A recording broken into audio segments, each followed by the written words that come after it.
जो लोग हाथ हल्ले भोट हो बोली कहते कौन है दुई थर नहीं नुआपड़ा हाथ तो हल्ले कहीं तो भोट है नहीं हाँ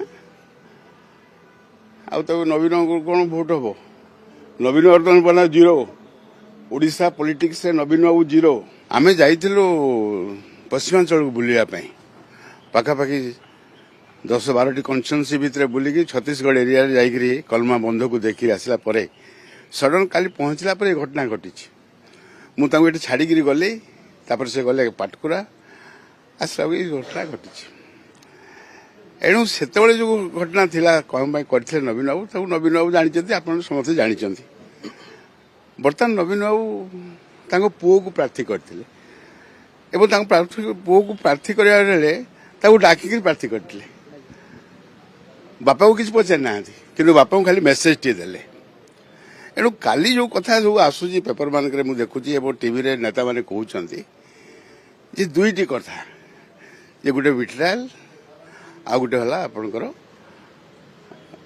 दुर्नीतिग्रस्त या तो कहउचंती ए दुईटा कथा कहउचंती से अतीत आप समस्त मीडिया जानते ओडिशा सरकार मुख्य सचेतक थी आप सब जानते जे सब से कहते कौन गोटे कथा जे मु दुर्नीतिग्रस्त अन्य कथा देखले मु सहयोग करें मु बाहर हेतु कौन कहले नलिनी बाबू बाहर करते बाहर करते कहते कौन कहते दुर्नीतिग्रस्त जन एणु आज जो कथा से कही काली किसी नेता कही केन्द्रापड़ार जे से होती बिट्रायल बिट्रायल को एवं आउ गोटे है जे एंटी पार्टी एक्टिविटीज किए एंटी पार्टी एक्टिविटीज किए करी से कथा जो मैंने काली कही आज्ञा जो मैंने काली प्रेस रे आइछन से कथा मुझे ओडिशा सरकार को पाखे मुख्य सचेतक बाहर काम करी से कौन भूली गले से 29 कथा 29 से कौन करते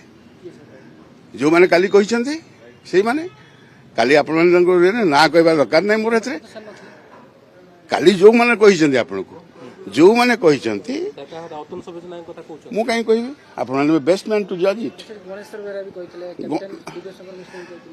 आज्ञा जो मैंने भी कहते मुझे कहूँ जो 10-12 लोक पाखे अच्छा बर्तमान मैंने कहते प्रेस को मीडिया को आसुँच विषय सारा ओडिशा गलिकंदी सब कथा जानते से चरित्र कौन से कम कौन कर समस्त पछरे एलिगेशन अच्छी मुझे मु तो जानवे समस्त विरुद्ध एलिगेशन अच्छी से दुर्नीतिग्रस्त लोक मैंने बर्तमान नवीन बाबू अच्छा नवीन बाबू जो बाहर कर थ्रेट बोली भाई से जड़े शिकार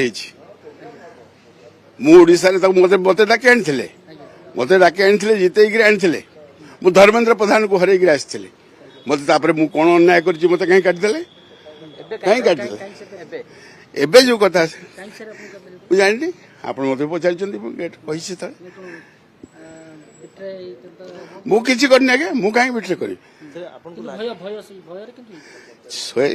नीट एंड क्लीन जो माने राज्यर नेतृत्व नहीं पारे तांको सीधा ऑफिसर मान को खातिर करें नेता सहित सीधा चैलेंज करेंगे से लोक को नवीन बाबू रखापी चाहती ना से कथा भी नवीन बाबू मुझे निजे कही हारीगला जे आप पार्टी को ठीक भाव तैयारी करूँ लोक जनसमर्थन आप पाखे अच्छी बर्तमान विजय महापात्र जो भाव एक्टिव होचंदी ओडिशा बुलुचंती याकू नवीन कोन कोडी आमे आज रो नुहे आज की 2 वर्ष हला विजय महापात्र सहित आमे सारा ओडिशा बुलुछु एबो एथरो आपण जानतु आपनकर बंधु माने अछंती संबलपुर टीवी रे अन्य डिफरेंट न्यूज अछंती को प्रकार जन समर्थन हम पाइछु सर अरविंद महातो बाहर करे पछरे अतन सबेज नाय का तो षडयंत्र अछि मु कहि परिबि लागा मु बिल्कुल कहि जोडा न जानि छी मु कहि परिबि किंतु जो माने काली कहिले जे बिट्रेल एवं दुर्नीतिग्रस्त अतीत से कौन करथिले जी काली बाइटा देइछंदी से कौन करथिले कल तो अतन सबेज नाय बाइट देछन जी आपण मु कहीं कहबि ना you are best man to जज इट जो माने जुड़े वर्ड काली कही कहउछन जे हमर नेता ताको सहयोग करि पारंतिनी तमे कौन करथिलो मे 29 तारिख दिन किए थिला से दिन जो माने आज अच्छा से जगार से समस्ते से पेरी आमे नथिलु ନବୀନ ବାବୁଙ୍କ ଚାରି ପାଖରେ ବିଶ୍ୱାସଘାତ ମାନେ ଅଛନ୍ତି। ପୁରା ବିଶ୍ୱାସଘାତ ଏବଂ ସମସ୍ତେ ହଉଛନ୍ତି ଯେଉଁମାନଙ୍କର ବ୍ୟାକବୋନ୍ ନାହିଁ, ଦ ବ୍ୟାକବୋନ୍ ଲେସ୍ ପିପୁଲ, सर विश्वास ଦେ ହାଭ୍ ନୋ ବ୍ୟାକବୋନ୍। विश्वासघात लोक ଏବେ କାହିଁ ବିସର୍ଜନ କହିଲେ ଏତେ ବିଶ୍ୱସ୍ତ କେମିତି ହେଲେ ବିଶ୍ୱାସଘାତ ଲୋକ? विश्वासघात କରିଥିଲେ ଏତେ ବିଶ୍ୱସ୍ତ କେମିତି ହେଲେ? ସେମାନଙ୍କ ବିଶ୍ୱାସ ଥିଲେ ନବୀନ ବାବୁଙ୍କୁ ପଚାରିଲେ ଏଇଟା ଆପଣ କହିପାରିବେ ସେମାନେ କାହିଁ ବିଶ୍ୱସ୍ତ ହେଇପାରିଲେ ମୋତେ? ମୁଁ ତାଙ୍କ ବିଷୟରେ କିଛି କହିପାରିବିନି। ମୁଁ ଯାହା ଶୁଣିଛି ମୁଁ ଆପଣଙ୍କୁ ସେଇ କଥା କହିଲି।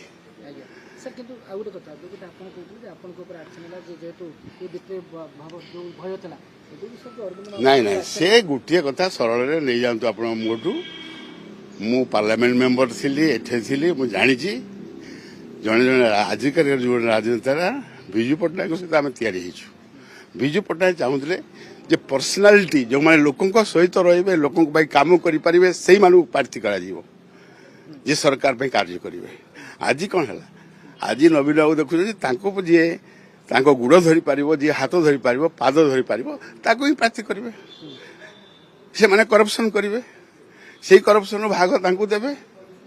ସେ କହିବେ ଯେ ମୁଁ ପରିଷ୍କାର ନିର୍ମଳ। କିନ୍ତୁ ସାର୍ ଆପଣ କୋଉଠି ନା କୋଉଠି ଅନୁଭବ କରୁଛନ୍ତି ନା ନାହିଁ ବାପାଙ୍କ ପାଇଁ ପୁଅଙ୍କ ଉପରେ ଆକ୍ସନ ହେଲା ବିଜୟ ବାତ୍ରା ମୁଁ ତାଙ୍କ ବିଷୟରେ ବାପା କହିସାରିଲା ପରେ ମୁଁ ତାଙ୍କୁ କହିବା ଠିକ୍ ହବନି। ସେ ତାଙ୍କ କଥା କହିଛନ୍ତି, ମୁଁ ମୋତେ ଯାହା ପଚାରିଲେ ମୁଁ ଷ୍ଟେଟ୍ ପଚାରୁଛି। ଆକ୍ସନ ପଛରେ କାରଣ କ'ଣ ମୁଁ କହିପାରିବିନି। କାଲି ଯାହା ତ ସେ ସେଇ ଗୋଟିଏ କଥା କହିଛି। ଇଭେନ୍ ନବୀନ ବାବୁ କିଛି କହିନାହାନ୍ତି। ନବୀନ ବାବୁ ଯେଉଁ ଚିଠି 2 ଲାଇନ୍ ଲେଖିଛନ୍ତି ସେଥିରେ ସେ କିଛି ଲେଖିନାହାନ୍ତି, କହିନାହାନ୍ତି। ଯେ ନବୀନ ଜାଣିଥିବେ ବୋଲି ଆପଣଙ୍କୁ ଲାଗୁଛି ନା ଆଉ କାହା ଦ୍ୱାରା? ମୁଁ ଜାଣିନି ଆଜ୍ଞା, ମୁଁ ଜାଣିନି ନବୀନ ବାବୁଙ୍କ ଦ୍ୱାରକୁ ତ ଆମେ ଯାଇନି। ଆପଣ ଏତେ ଦିନର ଅଭିଜ୍ଞତା ଭିତରେ ବିଜେଡିର ଭବିଷ୍ୟତ ବର୍ତ୍ତମାନ କ'ଣ ଦେଖୁଛନ୍ତି? ଏ ନିଷ୍ପତ୍ତି ସାରା ଓଡ଼ିଶା ଆଜି ଜାଣିଛି କ'ଣ ଅଛି। ଯେଉଁ ଲୋକ ହାତ ହଲେଇ ଦେଲେ ଭୋଟ ହବ ବୋଲି କହୁଥିଲେ, କ'ଣ ହେଲା? 2 ଥର ନେଇକିରି ନୂଆପଡ଼ାରେ ହାତ ତ ହଲେଇଲେ, କାହିଁ ତ ଭୋଟ ହେଲା ନାହିଁ? ହଁ, ଆଉ ତାକୁ ନବୀନ କ'ଣ ଭୋଟ ହବ? ନବୀନ ବର୍ତ୍ତମାନ ବନା 0। ଓଡ଼ିଶା ପଲିଟିକ୍ସରେ ନବୀନ ବାବୁ 0। ନବୀନ ବାବୁ ଯେଉଁମାନେ କହୁଥିବେ ଯେ ନବୀନ ବାବୁ ଆଉ ଭୋଟ ହାତ ହଲେଇ ଦେଲେ ଭୋଟ ହବ, ଆଉ ଭୋଟ ହବନି। ବିଜେଡିର ଫ୍ୟୁଚର ମୁଁ କହିପାରିବିନି, ମୁଁ ତ ବିଜେଡି ନାହିଁ ନାହିଁ, ଆପଣ ଅଭିଜ୍ଞତା କ'ଣ କହୁଛି? ମୁଁ ତ ନାହିଁ, କାହିଁ କହିବି? ଆପଣ ଅଭିଜ୍ଞତା କହୁଛି ବିଜେଡି ଆଉ ଏମିତି ମୁଁ କହିପାରିବିନି। ଯଦି ତାକୁ ରିଫର୍ମ କରିବେ, କ'ଣ କରିବେ, ସେ ତାଙ୍କ କଥା ବୁଝେ। କ୍ଷମତା ଗଲା ପରେ 2 ଜଣ ଷ୍ଟାଣ୍ଡିଂ ଏମଏଲଏକୁ ସସ୍ପେଣ୍ଡ କରିବା ଏ ନିଷ୍ପତ୍ତି ବୁମେରାଙ୍ଗ ହେବ କି? ହେଇପାରେ, ହେଇପାରେ, ହେଇପାରେ, ବୁମେରାଙ୍ଗ ହେବ ସାର୍ ହେଇପାରେ, ନ ହେଇପାରେ, କିଏ କହିପାରିବ ଆଜ୍ଞା? ଆଉ ଗୋଟେ କଥା ହେଲା କୁହାଯାଉଛି ଯେ ରାଜ୍ୟସଭାକୁ ଯେହେତୁ ସୁଜାତା କାର୍ତ୍ତିକେୟନ ଯାଉଛନ୍ତି ମୁଁ ସେ ବିଷୟରେ ବିଲକୁଲ କମେଣ୍ଟ କରିବାକୁ ଚାହେଁନି ଆଜ୍ଞା। ରାଜ୍ୟସଭା ଉପରେ ମୁଁ କିଛି କହିପାରିବିନି। କିନ୍ତୁ ସୁଜାତାଙ୍କ କ୍ରସ୍ ଭୋଟିଂ ଡର ନବୀନକୁ ଆଜି ବି ରହିଛି। କ୍ରସ୍ ଭୋଟିଂ ଡର ପୂର୍ବରୁ ଯେମିତି କ୍ରସ୍ ଭୋଟିଂକୁ ନବୀନ ଭୟ କରୁଥିଲେ,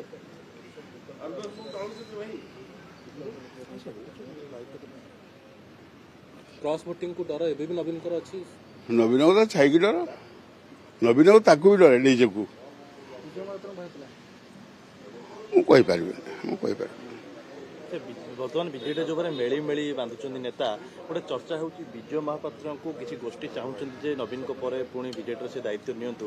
ହୁଏତ ୟାକୁ ଭୟଭୀତ ଅଛନ୍ତି କି ନବୀନ ବା ଅନ୍ୟ ଗୋଷ୍ଠୀ? ଆମେ ତ ସବୁ ବସୁଛୁ ଆଜ୍ଞା, ଏଇ ଜଣେ ନୁହେଁ, ଆମେ ତ 50-60 ଜଣ ବସୁଛୁ। ଡିଫରେଣ୍ଟ ଜାଗାରେ ବସୁଛୁ ଆମେ। କିଏ ଜାଣିଲେଣି କି କୋଉଟା ଆମେ ବସୁଛୁ, କ'ଣ କରୁଛୁ, କିଏ କିଏ ବସନ୍ତି, କେହି କହିପାରିବେନି।